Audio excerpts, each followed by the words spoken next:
So welcome to our new event, ISN live event. So from local to global, strategies to develop, support and include local educators.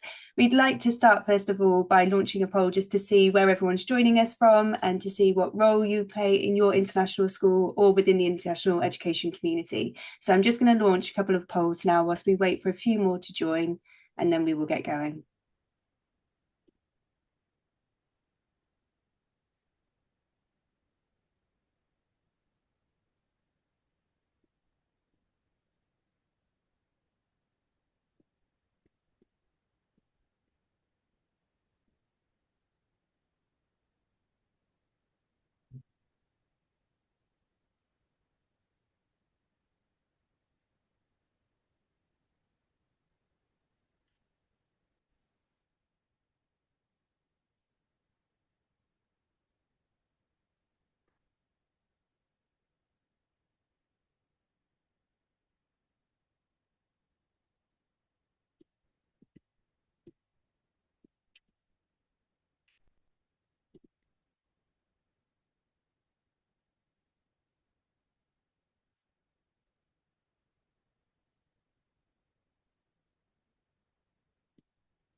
Okay, so lots of people joining us then from Western Europe, Southeast Asia, North Africa, and we have a good percentage of then senior leaders joining us today, teachers, teaching assistants, and those who are other educational consultants as well. Thank you everyone who's joined us so far. I'm, again, very wary of our timings. We're going to try and keep this neat into 1 hour. So I'm going to disable our poll shortly and we're going to get started. I'm just going to have one more check just to see if I've got one other person joining us in our chat.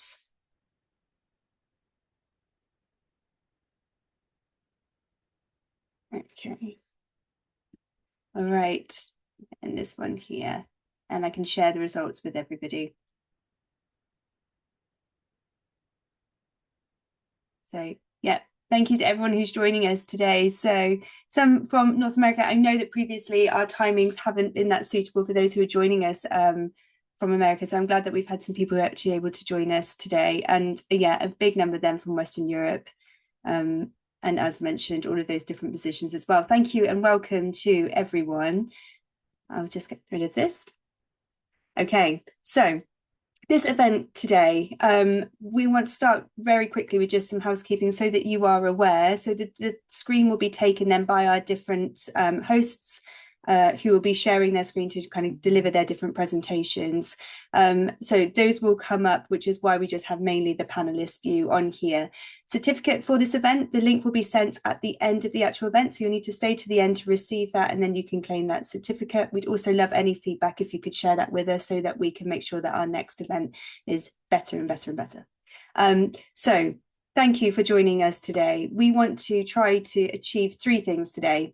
We want to start by opening up a conversation about local educators. We want to look at the disparities between those who are considered potentially expat teachers and those who are considered local teachers in opportunities, remuneration and mobility. We also want to then highlight strategies and initiatives that are really supporting local teachers. So there are some excellent strategies that our experts are going to talk about, but also initiatives and programs that they are using to support local educators. This will help then in gaining qualification and accreditation.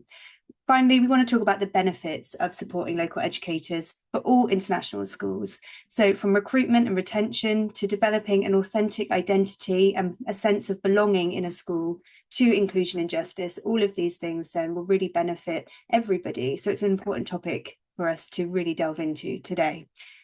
So I'm so excited that everyone has joined us. I'm now going to hand over to our keynote speaker, exactly when I said I would at 5 minutes past. So thank you to Hannah. I'm sure that many of you know Hannah already. She is the founder of Diverse Ed and co-founder of Women Ed. Thank you so much for joining us this morning, Hannah. It's my pleasure to be here. Thank you very much for inviting me. I'm going to start my timer because 20 minutes is not a lot of time for me. I can talk, so I'm going to make sure I stick to my timings. So I had quite a wide brief for this. And I was looking at who was coming to speak, and I was looking at some of the themes. I'm going to go quite macro and quite top level about staffing and the workforce, and then it's going to get sort of like drilled down further as this kind of the webinar continues. As someone who spent 20 years teaching and leading in schools, and my subject is English, drama, and media studies, I do want to start with the literacy around this kind of subject matter and what we're even talking, supporting the work and how we articulate the kind of the commitment to the work. And I've spent a lot of time developing leaders, coaching, mentoring, training, and I now do that full time. So I have the privileged position of listening to lots of people around the world working in schools, and there's definitely some common patterns and threads coming up. And I do want us to think about that. So firstly, let's start with the language. This work is called different things in different places. It's called D&I, it's called EDI, it's called DEI, it's called DEIB, it's called DEIJ. I do think there's often an assumption that we're using words that everyone understands. And I really want us to think about what is your definition of these words for your school setting, for your context, and how do we baseline that language? I ran a session last night for 500 staff about belonging, and I got 500 answers about what does belonging mean to each of those people. So I want you to start there with the kind of the language. So we've got a shared language. I also like these diagrams to differentiate the difference between each of these terms. People do almost like interchange them as if they are synonyms, and they're not. So for me, diversity is thinking like who's in the room or who's on the team, but also who's missing. Equity for me is thinking about recognizing that different people have different starting points, but also different barriers and how we find removing those barriers. Inclusion for me is really the kind of the culture of the workplace, the culture of the team. And the tricky bit is us recognizing power dynamics and collapsing the power to democratize the space. And I think a lot of schools are very hierarchical, and that's something for us to really think about. Belonging is how, I don't know the word fit, but it's how we are connected to the kind of the team, the community where we work. And it's really the feeling, and we can't control someone's belonging. What we can do is create a culture where someone can accept it and can contribute to it. I think the thing that people are grappling with is trying to make belonging happen, and that's not how belonging works. And then the J for social justice. I know a lot of our international educators are here using the DEIJ acronym. I think this is a really interesting one around the kind of the politics of education. I do a lot of work supporting international schools, particularly international British schools, and just that kind of consciousness piece around being a British school in another country, recruiting staff from all over the world, and actually, if we're going to do social justice, how well are we going to do it? How committed are we to really disrupting and dismantling some of those inequities? And I'm going to get more provocative as the presentation continues. And by the end, you're going to have some things to really think about and to go and grapple with. So we frame all of our learning at Diverse Educators through what we call the 3 Cs. We want everyone to be developing their own consciousness, their own awareness of self and others and the system. We want people to feel empowered and confident to be able to have the conversations and do the work, to have the agency. I think the lack of confidence is often the barrier or the inhibitor. And we also want people to have like role-specific skills, the competence to be able to do DEIB, DEIJ justice, no matter what role you hold in the school. I think often it's a very teacher-centric conversation, and I want you to think about all the functions in the school and how everyone can have a commitment to DEIB, DEIJ, through that lens. So recognising in today's session that we have diverse staff with diverse identities and diverse lived experiences, and how are we harvesting that and how are we holding that. Having the confidence around designing intentionally inclusive spaces. I think one of the things we have to really challenge ourselves about in education is that we assume there is inclusion, because inclusion is a word we use a lot in schools, and we think about the children, learners' inclusion. There's often an assumption that we're being inclusive, and how inclusive are we being is the question I often ask. And then the competence piece around that workplace culture. Okay, how are we creating a space for different identities to coexist and to flourish, to thrive, to be valued? That is the ongoing kind of question for us to check ourselves on, really. One of the metaphors we use a lot, and anyone who's watched the TED Talk by Dr. Radine Sims-Bishop, it's all about the power of literature to open up our worldviews. She introduced this metaphor of kind of like looking in the mirror, looking out the window and stepping through that sliding door. And I think that's a really powerful metaphor for us to have as learners. We are all adults, as educators, as learners. And I think, how often are we stopping and looking in the mirror at who we are and our identity and how that shows up in our leadership before we look out the window? I think the safer work is out the window sometimes because we get busy doing the doing. The more important work is actually looking in the mirror and really recognizing who we are and how we're showing up when we're doing that work. So how are we creating that space for ourselves and others to do reflection, to do introspection, to do that sort of internal navigation? And as someone who spends a lot of time coaching, I bring a coaching kind of lens or approach, I guess, to DEIB work. Here are just 5 questions, going back to those 5 letters and the acronym DEIBJ. What questions are we asking about these ideas within our school setting? So my question for you for diversity is, how aware are we of who is present and who is missing? Are we tuned into that? Are we aware of who's not sat around the table? Are we extending the table, opening the door, inviting people in to make sure we've got a real true commitment to diversity of thought and diversity of experience? I think that's where the groupthink scenario can become very problematic very quickly. Equity is the big one, okay? And we can come under a lot of scrutiny by saying we're doing equity, but are we really doing equity? So the big question there is, how are we identifying and removing unfair social, structural and systemic barriers for all stakeholders? I think schools do equity well for their pupils. We all need to do equity better for our staff. So we can't say that we're doing DEIJ work if we're not thinking about equity for everybody within that school community. And I think that's quite a thorny issue in a lot of settings. Re-inclusion, who are we intentionally including and who might we be inadvertently excluding?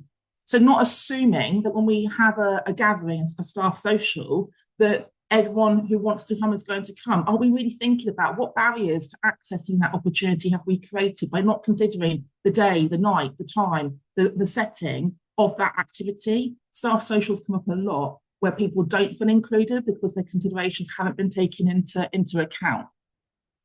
Belonging, how are we thinking about belonging for everybody? I cannot tell you how many schools book me and the team to go on a session on belonging for all, and we get there and the support staff have not been invited. I just find that absolutely staggering. We're here to think about belonging for all, but we're only going to invite a proportion of the staff, and think having belonging conversations at every level for every stakeholder is vitally important. Otherwise, it really undermines what the work we're doing. And really the social justice piece, how committed are we to really challenging and raising our head above the parapet when it comes to those justices impacting our community, which would be different for each of our settings. We have global social injustices that we are all fighting for, but in each of our respective countries' cultures, there's going to be different things of perhaps higher priority. And how willing are we, how courageous are we really as leaders to really dig into that wider piece of work beyond the school gate in our wider society to really create legacy for our whole school community and generations to come as well. So some provocations around the language. I get jarred by some of the language that some schools and some school leaders use about their staff. The one that really, really jars me is non-teaching, where a lot of schools talk about their teaching staff and their non-teaching staff. I just think that's really not okay, that we are identifying people and describing people by what they're not.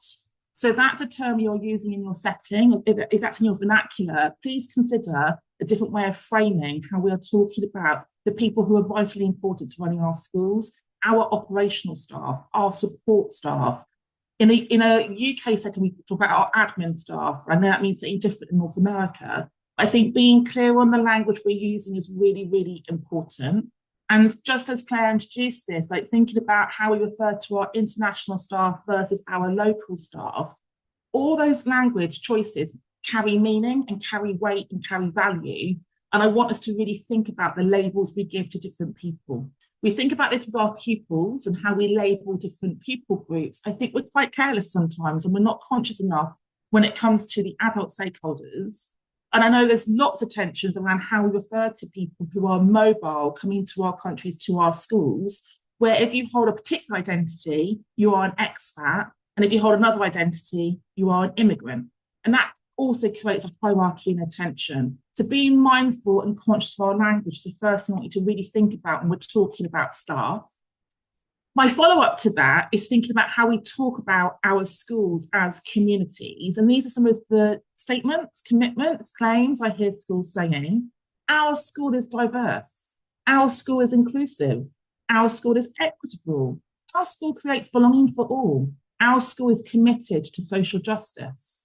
My question to you all listening now or later is, what do each of those statements look like and feel like for everybody within the school community? If we broke them down and we spoke to different staff stakeholders, different adult stakeholders, would we get a consistent response, or would we get a dissonance from some groups of people? Because we're saying we're doing something, but are we doing it with depth? Are we doing it in a really intentionally meaningful way?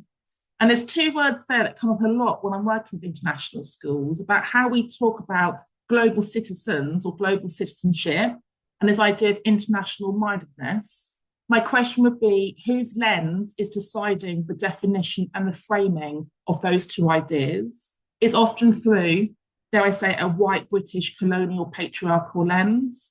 And that is not reflective or representative for a lot of the adults we are talking about or the children we are talking about.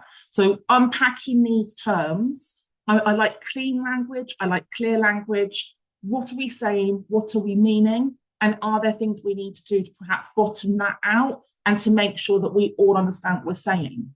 Because this for me is the reality check, okay? That we say things, but the reality is often different between the different stakeholder groups. So schools will say to me, we're a really diverse school, we have diverse students. My question would be, how diverse is your staff body? And what's the distribution of the diversity in your staff? I can remember doing a very challenging talk years ago on recruitment to a group of leaders who are predominantly white men in Birmingham. And they told me that, oh, our staff's are really diverse, Hannah. I went, okay, great. Tell me, like, who's on your SLT? Who's on your governing body? Who sits around your middle leadership table? Oh, so what I'm hearing is your diversity is actually, it's your teaching assistants, it's your catering staff, it's your site staff. So yes, you're a diverse staff. What opportunities are there for different people to progress within your context? We include diverse students, as something we think about and talk about a lot. I think we do inclusion of disabilities, diverse abilities very differently in different contexts for the pupils, but do we do it for the staff? When we're thinking about neuro-inclusion within a classroom, are we thinking about neuro-inclusion within a meeting room, within a training room? We often don't know our staff's needs, and we often aren't meeting our staff's needs. And there's often a historic legacy there that we haven't asked, or we have asked and people haven't told us for fear of stigmatization, for fear of progression being capped. So how are we really doing inclusion when it comes to all stakeholders? Similarly with equity, okay, we do equity for the pupils, we remove their barriers, and we make sure that they can access their learning. Are we as committed? Are we striving as hard when it comes to our staff? Or are we ignoring and brushing under the carpet some of the staff inequities? The big elephant in the room is always pay, access to resources, access to training. I always laugh on March the 8th, on International Women's Day, where any school who tweets out or puts on social media that they're doing something for International Women's Day, the gender pay bot says, rather than doing cake and tea, just pay people equally. Okay, so there's big inequities there for us to really consider. Thinking about belonging, I've mentioned already, it's often centered around the pupil experience. Are we considering, or how can we better consider the staff's sense of belonging and the different staff stakeholders within that universal kind of umbrella term? And with the social injustices, and I know we've got some great examples coming from the panel, like what are we really doing when it comes to social injustices impacting our staff? We are often building those bridges, closing those gaps, reallocating those resources to our pupils and their families. But we might have staff who are also experiencing those social injustices in a very invisible, very quiet way. So what we're doing as schools, as employers, as workplaces to close those gaps for the adults who are contributing to our schools as well. And I want to just take us back to Maslow's hierarchy of needs. I use this a lot in our training. We think a lot about the different levels of need that we have as human beings, and we think about the learning journey our young people go on, but we also need to think about Maslow's hierarchy of needs when it comes to our adults. Have our adults got our basic needs being met within our school context, within the wider kind of community? And if we are So like really helping staff to progress and to flourish and thrive and to get promoted, they can't do that. They can't get to the top of the pyramid if these basic needs aren't being met. So how are we paying attention to the adult needs within the building? I never know who to attribute this quote to, but the idea is that we can't bloom before we Maslow. And we spend so much time in schools pushing academic progress, pushing training, pushing sort of like the learning acquisition.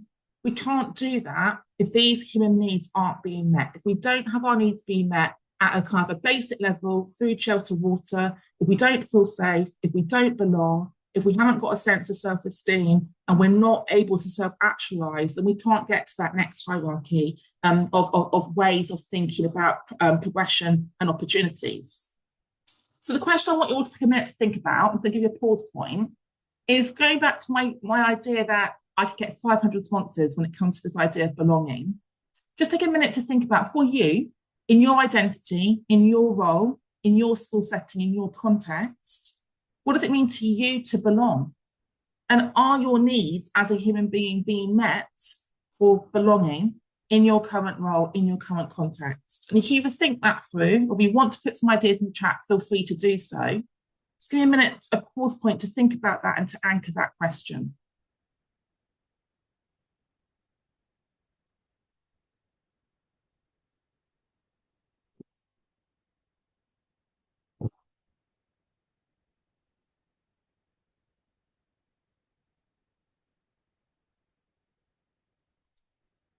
That might have been a teacher minute. Some of the things I hear regularly in answer to that question are in the list here, and it's not a hierarchical list, it's just the kind of the order I typed them up as I was listening.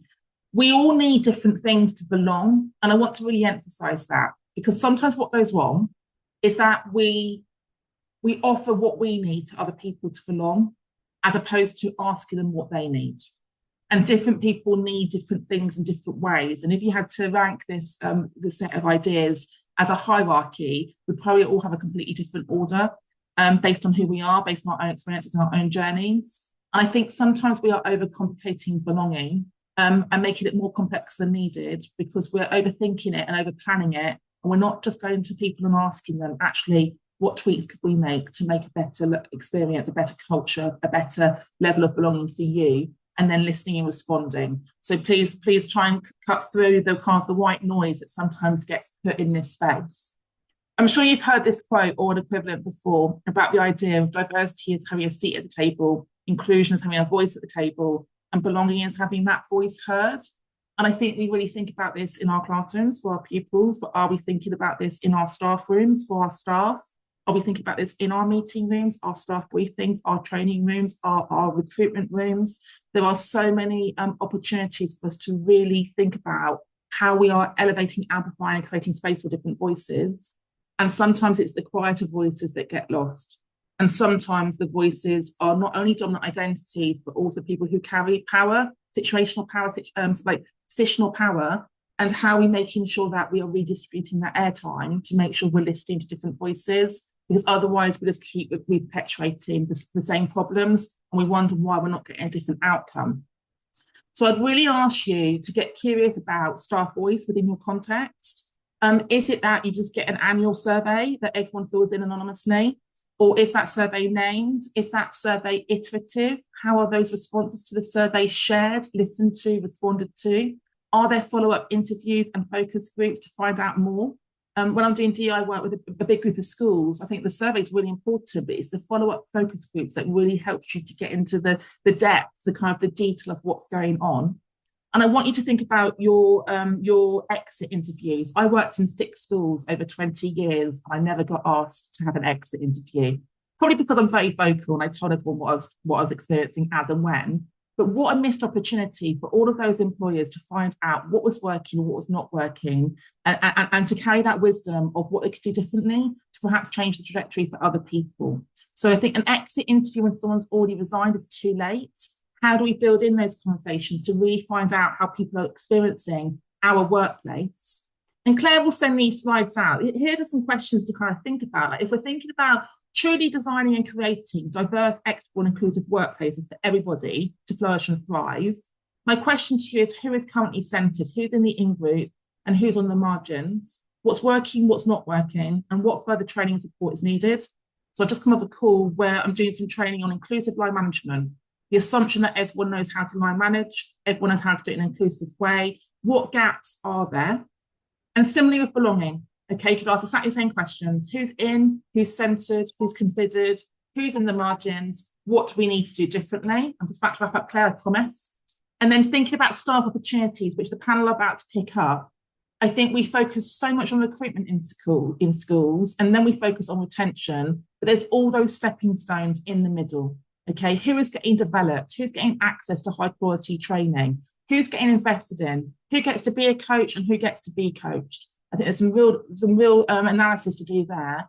Are we really thinking about intentional succession planning and progression opportunities and removing those barriers? And how do we sponsor people and help them to network, to grow their own network around them?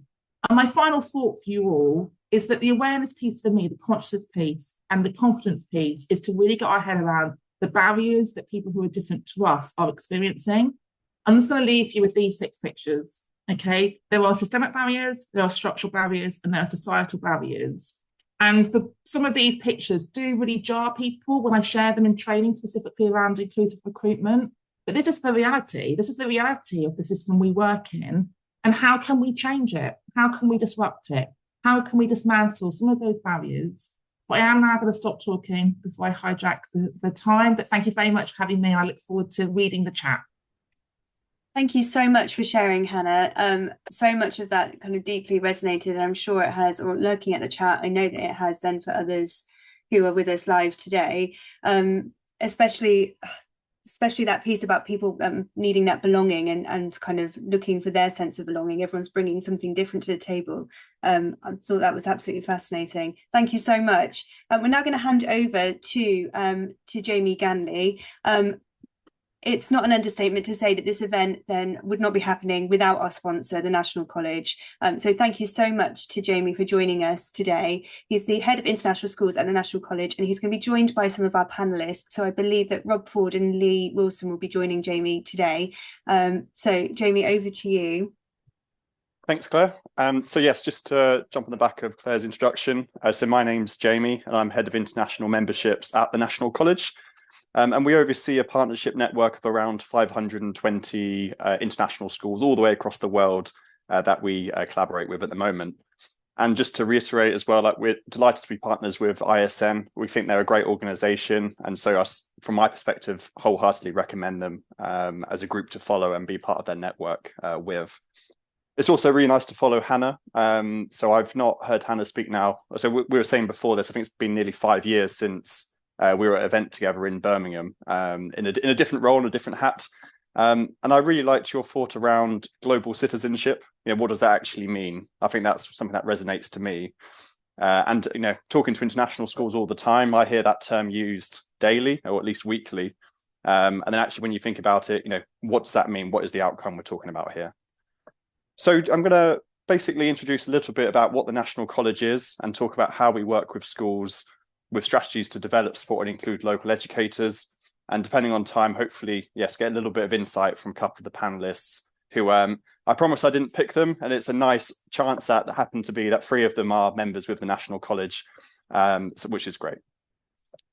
So what is the National College? We currently have 3 memberships that schools subscribe to on an annual basis.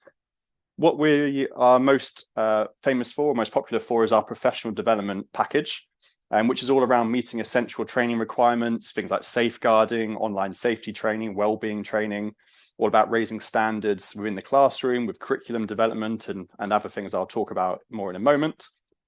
We then have our leadership and governance membership, which we launched recently for the international sector. We work with about 3,000 schools in the UK and launched this for international schools, with the main tool being around our policy manager. So being able to manage policies in one place, approve them and disseminate them to your staff base. And so far, feedback's been really good. And then most recently, we've had Blue Sky Appraisals join the National College family. And so that we feel quite strongly that there's lots of synergy there with appraisals, with PD and governance. And so that's something we'll be integrating into the platform over the coming months, but a really exciting development there. In terms of what we try to achieve and support schools with, we have this information flow, which you can see on the screen. And it's all about providing schools with the knowledge they need to be able to deliver a strong curriculum, a strong teaching and learning standard, to help them keep up to date with research, guidance, and news across international education, and then enable them to respond by accessing our library of professional development, utilising time-saving documents and policies, and then also through appraisal, being able to set growth and personal development objectives. They can then implement with tasks and through our learning plan system that's on the platform for anyone who's used to using the site. You can also use the policy manager tool to evidence and showcase all of your policies and compliance for inspections. And then also, obviously, in terms of that, more of that evidence is monitoring and evaluating those outcomes and that growth over a period of time. So that's kind of the flow of what we try to achieve throughout everything we do on the National College. Now I'm going to focus slightly on the professional development side, because that's what today is ultimately all about. And what we have is what we see as the world's largest library for education professional development. So in total, we have over 1,500 courses and webinars ranging across lots of different categories, which you can see on the screen. But ultimately, on the left-hand side, you can see all about the keeping children safe in education, so safeguarding, online safety, mental health, health and safety. Lots of these courses as well are adapted for an international context. So although we use lots of the UK keeping children safe in education best practice and knowledge, what we have done is adapt that to the international audience so it's suitable for that, for people taking part there. In the middle, we've got around teaching and learning, we've got curriculum development, we've got SEND support, so working with special educational needs. And this supports learners at all different stages of their career from lots of different backgrounds. And actually, where we've been really trying to develop content over the past year is all about developing local teachers to work at an international context.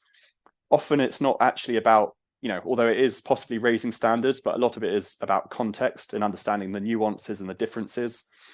And then it's all about, looking at those classroom skills, understanding new practices, and then for anyone to be able to work, in an international setting. We also have on the right-hand side our school leadership content, mostly aimed at middle leaders. We've got admin and finance content, so your operational staff can also access materials there. We've got courses around DEIB to use the end phrase from what Hannah's presentation was all about, and then also to do with climate education, which we deliver in partnership with the WWF charity. One thing we've also been developing lots in the background is our content for parents through our hashtag Wake Up Wednesday. And I know especially in sort of North America and Central America, we've got quite a big following of our Wake Up Wednesday campaign, which is all about providing materials for parents to be able to access online safety information, being able to access digital awareness or well-being content. And that all comes in the format of bite-sized videos, sort of 2 to 10 minutes in length, and also being able to access PDF documents that they can download, share, stick onto walls, and also have a newsletter to keep them up to date with various aspects. So that kind of comes all within the professional development package. And, we hope, this helps schools enable strategies around professional development for all staff, but use the bad phrase, you've got your expats, you've got your local teachers, and it enables pathways to build for schools to be able to build pathways for all types of staff there. Now, for anyone who is interested in finding out more, we've got on the left-hand side is a barcode. If you want to scan that, you can then request a demonstration of the platform and have a walkthrough of everything that's involved and how it works. Or on the right-hand side is a link for our Wake Up Wednesday resources. So this is free, and you'll be able to access them either through a computer online or through an app. But I've got 3 minutes left. And so, Claire, if you wouldn't mind sharing the poll about professional development, that would be great. But also, I hope to take perhaps 2 or 3 minutes. As I said, a couple of our delegates also speaking at the event are members with the National College. So perhaps if I can come to you first, Lee. Obviously, you're a relatively new member in Uganda. It would be great to hear a bit about your experience at the National College over your first sort of 6 months with us. If you wouldn't mind a little roundup. Thank you. Okay. I haven't got any slides, I'm afraid. I can only give you a face. Yeah. But yeah, I've been in the international sector for quite some time, and over the last 2 years, my perception has changed greatly. So I've gone from being in the Middle East and recruiting Ugandans as expat or foreign hire teachers to now being in Uganda to really understanding why it is that Ugandans feel as though they have to go to other countries to get a leg up in terms of their career progression. So what we've essentially done is we've provided those things that those people were leaving for. So we provide professional development, we provide contracts that, with the exception of things like accommodation and flights, are aligned with the foreign teachers. And we've created a very even playing field. So what we're able to do now is offer a real career option within the country, which means that people are not having to jump on a plane, leave their families behind and find jobs all around the world. And it's really kind of using something like the National College that gives us the ability to provide the training that people seek. Because I know that people do leave to obviously earn more money in different countries, but also a big driver is the development of their career, access to training, access to efficient professional growth and evaluation processes, just knowing that they are developing as an educator in an environment that not only values them, but understands what they need in terms of accreditations, qualifications that will serve them well later on in their career as well. So what we've decided, what we've done this year is we use the National College courses as a prelude to a focus in our professional learning sessions. So we use it essentially to create prior knowledge before we go into deeper dives into some of the different themes. And it's worked incredibly well for us. So we're very grateful for that. Thank you, Lee. That's really great. And so Caroline from the Seychelles, we caught up the other week, had a little discussion about how you've been using it. Would you mind just sharing sort of 30 seconds? I'm quite conscious of time about how you're utilising it at the school. Jamie, I think Caroline has just jumped on because she's had some problem with tech, but I know that Rob is here if he's able to share how he's been using, because I know we've got lots of our panelists who are actually using the National College. Yeah, no, thanks for the heads up. So Rob, it would be great to hear a little bit about your case study in Moldova. For us, it's been a game changer to use National College.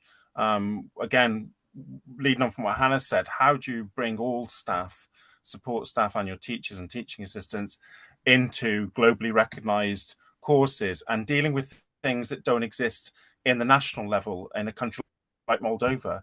Some of the topics we're talking about right now around the diverse ed topics, around issues of training governance, around issues of making sure we can have a progression pathway for teachers into leadership and what that looks like and what that means. We were the most Sovietized part of the USSR, so we've got a horrible legacy of this real central, done down to people, listen to what the bosses say. So we've had a huge job in changing all of that and empowering people, and I think the word agency has been used a lot. National College's courses have been fantastic. They form an integral part of our CPD program. I don't know if my academic director's here, Deputy Academic Director Tatiana, but I know that when she can give those to colleagues to develop them and allow them to work independently, but to keep an overview with them, they want to go on and learn more. Wake Up Wednesday is fantastic. This has been a real game changer to educate parents, or whatever we want to call them, local, international. I will say I did a blog once for Hannah where we basically said just because international is in your school name doesn't make you international. And I think these are the things that we need to kind of develop. And these programs are fantastic to help us with that. I absolutely, our CPD is based on this and drives a real core through what we do with all staff. Thanks, Rob. Really appreciate it. So I think I'll pass back to you, Claire, to go with the roundtable. Thank you so much for sharing. And if those links weren't working right now, we'll make sure that those are sent out to you after this event. And thank you as well for those who answered the question in the poll. So lots of people feel that their school is providing enough CPD, which is fantastic to hear. But there are then those numbers of people saying, actually, it's not tailored to what I need, or I'm not sure that actually everybody in my setting has access to CPD. So it's really important that we kind of highlight this, that these results are quite telling. So thank you for everybody who filled this in. I'll just end this poll now. Okay. And I can just share those quickly with you whilst I now introduce our panelists who are all here then to speak on this important topic. So thank you everyone for joining us. there are a couple of people here who haven't fully been introduced. So I just want to start with a very quick round of introductions, and I must emphasize the word quick because we're short on time. So Cecê, if you could start us off, please. Yeah, I'm Cecê Ovelar. I'm the head of equity and inclusion at the International School of Dakar. Thank you. And Constance. Hi, everyone. I'm Constance Collins, and I'm a PLC coach and team lead for social studies at the Singapore American School. Thank you. And Caroline. Hi, good afternoon, everyone. I'm Caroline King. I'm the head of primary at the International School with Seychelles. Thank you. And I know that you've already heard from Lee and from Rob, but just very quickly, it'd be nice to just have that official title as well. So Lee, please. Hi, everyone. I'm Lee Wilson. I'm the director of Kampala International School, Uganda. Nice to meet you all. Thank you. And Rob. I'm Rob Ford. I'm director and CEO of Heritage International School in Moldova, but sitting in sunny Bristol right now with my dog in the shed. Okay, thank you everybody for joining us. So we're going to kind of launch into our panel discussion, but our panelists wanted to start by asking you a question. So there's another poll question coming up that I'm going to leave kind of ticking on in the background whilst we kind of launch into our questions. So I'll just pop this up now. So the question is, do you have an active mentorship program in your school to support the development of local teachers? So I'll leave that there. And I'm going to jump into our first question, which is for Constance. Constance, I wanted to ask, many international schools have a preference for educators who've been trained to teach a British or American curriculum model. Could you provide us with some context about why this is the case? Yeah, thank you for that. And I'm so happy to be here with everyone.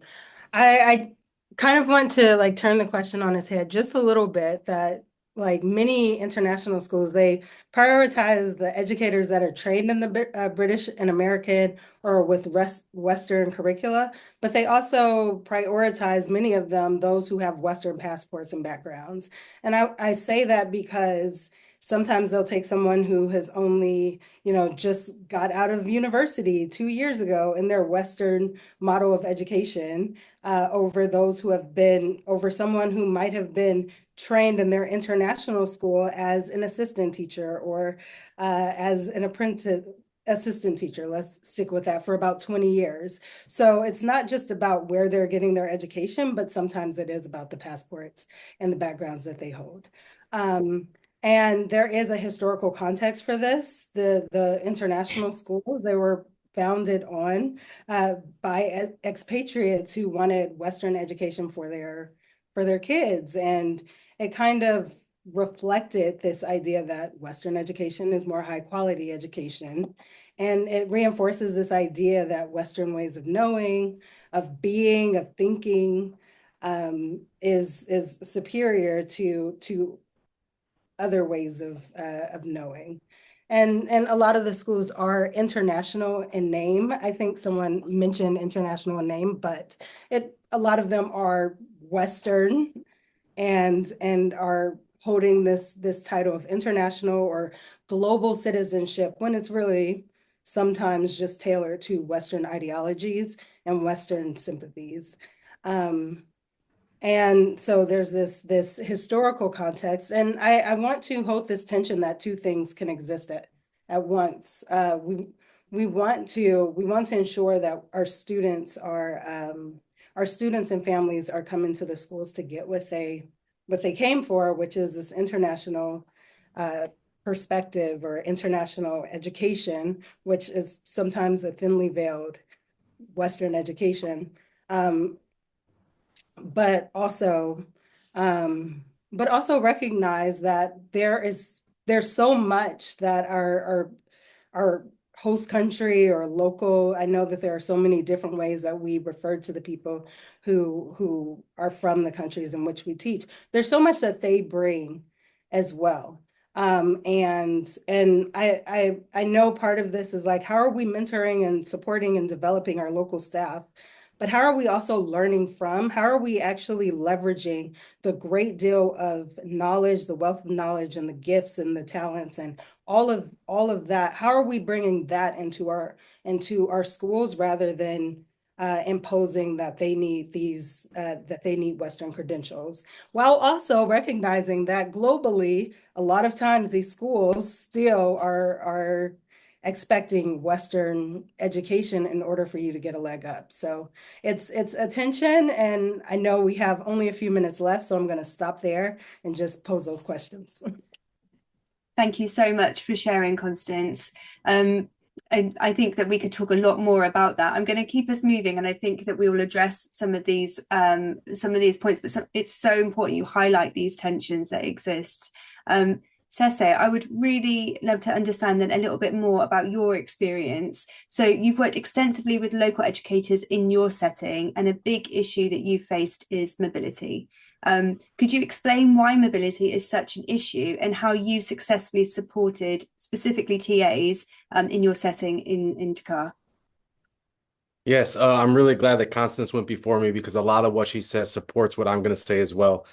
There's certain norms that have been established in the international school community, and a lot of that is based on the passports that people hold, the degrees that they get from those nations, and the experience that they build from being mobile. And this is a norm that it's been kind of hard for us to shake, but up until this moment, that makes mobility really, really hard. So somebody's coming from the United States with a degree from the United States that they were able to get easily because they had access, and they're able to go to many countries because it's very easy for them to get visas. They're able to stack experience. They're going to be considered more valuable as they move on in their careers. But that's not the same for all the other educators that are out there in the world coming from certain nations. In particular, where I live in Senegal, we have a couple different issues. One is that we have certain limits that the Senegalese government has put on us for who we can hire if they have a passport. So we know that even if we have an amazing educator that comes into our school, if they only hold a passport from Senegal, we actually can't hire them as a teacher or in a full leadership role. So we concern a lot about how we can make them mobile. So how we can make sure that they can move on in their careers, they can get a start with us, but how can we help them move forward? So we have a program that we built here internally that we're also connecting with other schools in Africa to make sure that people are able to build on their careers here, to be able to go into other schools and be able to get those packages, those overseas packages. And that's another issue about mobility, is obviously you have the local hire package versus the overseas package, and these are still not very equitable. But that's what makes mobility so incentivized or valuable for international educators, is they know that if they go abroad, they can get a much better package than if they stay home. One of the issues that comes around with mobility is obviously, like we said, visa issues. We have a lot of people that we've hired at our school that have been able to go through the interview process, get jobs in places like China or Singapore or France. But then when it comes down to actually signing the contract, the school has to back out because they're not actually able to get them the visa. So what we've realized is that across African nations, we don't have these types of limits. So we're trying to make ways that we can actually interact with each other. So that way this mobility can be between international schools within Africa. So educators are able to move on in their careers while being able to go to places that can provide them visas, provide them better packages and things like that. One of the ways that we've done this, I said, we have internally made a mentorship program to be able to identify which people in our organization, if they're assistants that want to move on to being teachers, if they're local hire teachers that want to move on to another school, or even if they're support staff who work in maintenance or work in security and they would like to get into the educational side, how can we help them move along while they're in our school? And then from there, we've actually extended to an external program that's now with the Association of International Schools in Africa, which is called Besesaka, which is an organization that's a connection of a bunch of different major schools in the sub-Saharan African region. So that way we can have mentorship between our schools, that whenever we have job opportunities come up, that we look internally within Africa before we start looking externally in places like the UK or places like Dubai or places like Bangkok, where search associates and different organizations will generally have job fairs, because we understand that because of the high cost of going to look for jobs, because of the visa issues, there's a lot of venues and pathways that people normally take to get jobs by going to these job fairs that is completely inaccessible to our local staff who do not have high PDs, who don't have necessarily the ability to, on a dime, be able to go to another country to be able to apply for a job. So we're trying to find ways to get around these hurdles and these barriers that we have. It's a big one that we have, but we essentially have established and believe that mobility is a human right. And for our schools to have these missions and values that we have to take this as a huge priority to figure out how can we mobilize all of our educators in our school, because our staff, our school demographics are changing to become more diverse internationally, and we expect our staff demographics to match as well. And we hope other schools as well want this. And if we work together, we can open up all these pathways and make people more successful and more mobile. Thank you so much for sharing. I've shared your flyer in here as well, so people can learn a little bit more.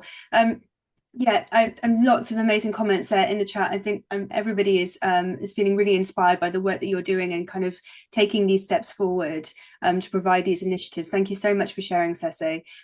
Lee, some of what Cecê was saying there about how this kind of then helps them to build this sense of what the school is, that really ties into what I was going to ask you about. So teacher retention is a fundamental issue to establish this really clear identity within a school and a sense of belonging within a school as well. How do you prioritize local teachers to support recruitment and retention at the Kampala International School, Uganda? We make sure that we provide access to career progression for everybody. So we're quite an old school, and we're lucky to have several generations of families that have passed through the school, long-standing residents and Ugandan families, and they really value having that connection over time. But it's getting increasingly more difficult to get those people to stay, because you get these large markets that are really hoovering up all the educators, and it makes it difficult to keep them. In fact, there's an example somewhere in the attendees list, a gentleman called Mr. Nicholas, who is a Ugandan currently working in the UAE, and we work together in the UAE. And I know I've been successful when I can tempt Nicholas to come back and work for me again, because we can provide the level of training that people need. We can provide assurances that contracts are going to be honoured, that we can provide a remuneration that's attractive too. But in the meantime, we look internally. We've got a very well-educated population in Uganda. There's some very gifted people. And rather than have them tempted away, we find career progression. We fund further education. So at the moment, we've got about 3 teaching assistants doing 3-year undergraduate degrees in education, and about 4 that are doing postgraduate diplomas in education. And we set out with a very detailed career path that takes them from an assistant role through their further education, and then we'll find a job for them on the educational faculty. So we make it very clear that the expectations are that they will stay with us for a little bit longer, so that we can take the benefit from that. But we provide the kind of progression through the career and through education that they may not otherwise have had the opportunity to have. And that just means that no matter what happens here, we can maintain our culture and our traditions. I know that everyone kind of struggled through COVID, but not long after COVID, there was an outbreak, a very localized outbreak of Ebola in Uganda. And basically all the foreigners left, all the foreign teachers left. But because the school's always done quite a good job of keeping the staff balanced in terms of foreign and local, the school culture prevailed, but it did diminish to a certain extent. So what we've done is we've looked at that balance, and now we don't try and keep a particular ratio of foreigners to local staff. We employ literally just on merit, and that means that sometimes the job may go to a foreigner, but very often it goes to a Ugandan, and we can give them a chance to stay in country as well. Thank you for sharing. It's really great to see those real life examples of what other schools are doing as well to support development of local staff. Caroline, I wanted to ask you about effective strategies that you found for upskilling and mentoring local teachers in diverse cultural contexts. Yes, good afternoon, everyone. Real pleasure to be here. I think, with your learners, you have to really identify that your teachers are coming from different pathways and different backgrounds, and connecting with that starting point is kind of really crucial in terms of knowing how you're going to develop individuals and local practitioners, really, so that doesn't create a disparity of the offer that the children are getting, whether it might be an expat teacher or a local teacher. So identifying that starting point has been a really important piece of work that I've been doing in the Seychelles since I arrived here, and just making time to identify good practice across the board. So, even though particular lessons might not be to standard, everybody has got practice that is good within their toolkit, and it's empowering people to see that in themselves, so that they themselves can see them, mirror themselves as a mentor. It's not just always this idea that whoever's come in with the most recent qualification or the most recent training necessarily knows better. So just having that sort of equity pathway and base has been really important. Also really understanding in the Seychelles context what teacher training looks like, and connecting with the local teacher training college has been really beneficial in terms of my local teachers, because you can see the cultural context in which they've been trained.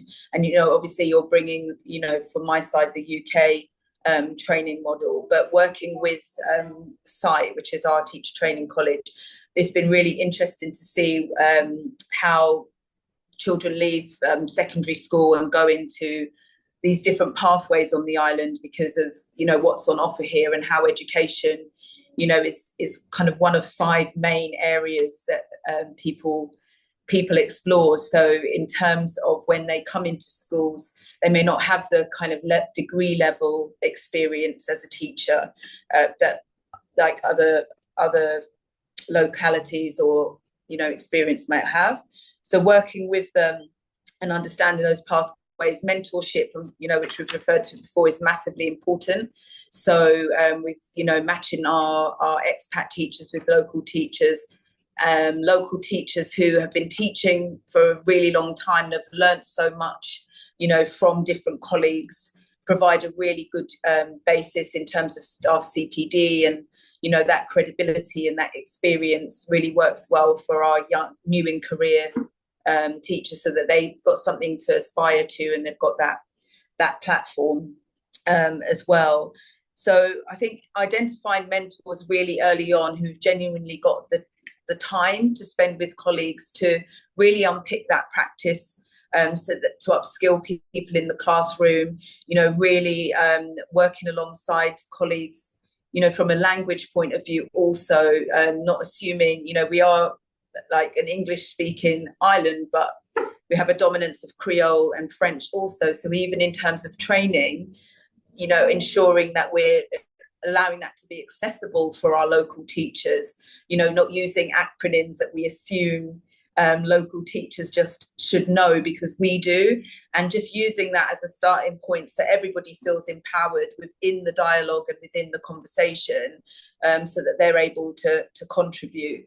And I'll jump in because I missed my National College prompt, Jamie. What I was talking to Jamie about was very much using the modules and using them as a tutoring tool. So sometimes the dialect on some of the modules, my support staff in particular have fed back that sometimes they find it quite difficult to follow because they're processing all of this information and knowledge as well as the language. So walking that journey with them, allowing group conversations and that dialogue and that real collaborative approach has really, I think, supported our local practitioners of really feeling like what the standard is that we're trying to achieve at the school, and feeling part of that professional dialogue, which doesn't sit separate to anyone else.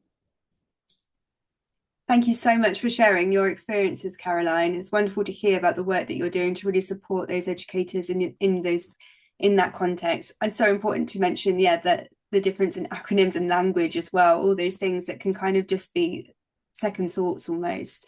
So thank you so much for sharing. Our final question is for Rob. I'm hoping his camera's going to come back on in just a second. So Rob, I wanted to ask you, I'm just going to check that Rob is still there with us. Okay, well, whilst we might be waiting for Rob, something may have happened. I want to just invite all of our panelists now, and Hannah and Jamie, is there anything here that you still would like to comment on that you haven't had a chance to speak on about this topic? I'll just add in, we've got to train anyone involved in recruitment in how to recruit differently. We are not doing recruitment in an inclusive way. There's so many preconceived biases and there's so many barriers that are so unnecessary. And a lot of people ask me for help too late in the process when they haven't got a diverse pool of candidates who've been longlisted and shortlisted. You can't do anything at that point. If we think as leaders in schools now about who we want to be recruiting next academic year and what do we need to do differently between now and then, and if we recruit differently, how can we actually then hold on to some of our budget to offer brilliant CPD. That's what I did. I didn't pay for all the adverts. I saved my money from recruiting differently, and my staff got amazing CPD. So we need to redistribute the resources we're spending sometimes on massive adverts. That let's be brave and do things differently. Yeah. Thank you for sharing, Hannah. Yeah, and I just want to say I loved Cecé's examples there, and working with the local association across Africa and creating your own pathways organically, those opportunities. That's really, really interesting. Thank you. Just sharing on with what Hannah said, I think that there's a lot of mystery in like the international schools network and how people get hired and like what competencies are looked for. And I think a big part of the mentorship is just letting people know like what are the CVs that people are looking at, what are the cover letter styles that get you noticed, having some training on that, because a lot of times like we have a very specific jargon and language that we use in international schools, and sometimes if educators aren't aware of that, they won't be like noticed, and that can actually hold them out from really, really great opportunities and will actually keep us from knowing which are the great educators out there. So there's much professional development as we can do on that, but then also from the leadership side, just kind of being more flexible in how we go about evaluating people that we don't know if they're going to be good educators or not. Because right now, if people don't speak that language that we're looking for, sometimes we're completely unaware of how awesome they could be. Yeah, thank you, Cecê. Rob, I know that we're running over, so if you, I'm sure that our attendees are still able to join just for a few more minutes, because I would really like to ask you this last question. Is the Wi-Fi better in Moldova than Bristol? Yes, Claire, it is. Yes, oh gosh, I know. Just at that key moment where I'm about to ask you the question, kids came home that's from when school, it cuts out. So, I mean, you've done a lot of work to support local teachers in your setting, and particularly into positions of leadership. How do you approach the challenge of aligning global education standards with local teaching practices? And how important is the collaboration with local educational authorities? Both equally fantastic. You've got to have them. Just pick up what Hannah said to lead on. Hannah said equity, we do well for pupils, but not for staff. When I was ahead in the Forest of Dean, it was obvious we needed to develop leaders, middle, senior, succession plan, take into account culture, take into account what's gone on before. It was no different going to Moldova to set up the first international school in Moldova. I think Steve Priest is here, and Steve was head at the British International School Tbilisi until this year, now in Egypt. But we used in our region things like the MPQ schemes from UCL and others, and have local providers. So some of my colleagues have MSLs. We have that bizarre notion that if you're a first language English speaker, somehow you make the better leader or the better teacher. And I've heard some of the people on the panel say this. My colleague from Moldova talked about CPD being at the heart of education in Moldova. Moldovans are fantastic educators. Education is on a very different level there. One of the reasons why I moved to Moldova, because I wanted to be part of this challenge. And so I've got brilliant colleagues who just need the right access and the right opportunities, and also to deal with some of the international mindsets that, very imperial, coming to Moldova to help, quote, little Moldova, where it is. And actually what you find is you've got these incredible colleagues that are already willing to do that. And that's changed a lot of things completely. So my job's a good one because I get to sort of support and promote and put opportunities in the way of my colleagues. I would say that things like ISN, Claire, you've promoted and allowed my colleagues to write and put their stories globally into a wider network, which has been fantastic for their development. We've already mentioned National College. I can't go without saying about the British Council, VARCI, and Global School Leaders Network and the Global School Alliance. All of these allow Moldova to connect to the wider world, and that makes a huge difference. And they have more confidence in who they are.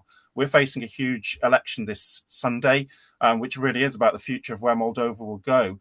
And as we see with our neighbours across the border in Ukraine, trying to get people to keep the certainty of education in uncertain times, keeping people in the country, the diaspora, we've talked about this, that they have their lives there in their country and don't have to go scattered around the world.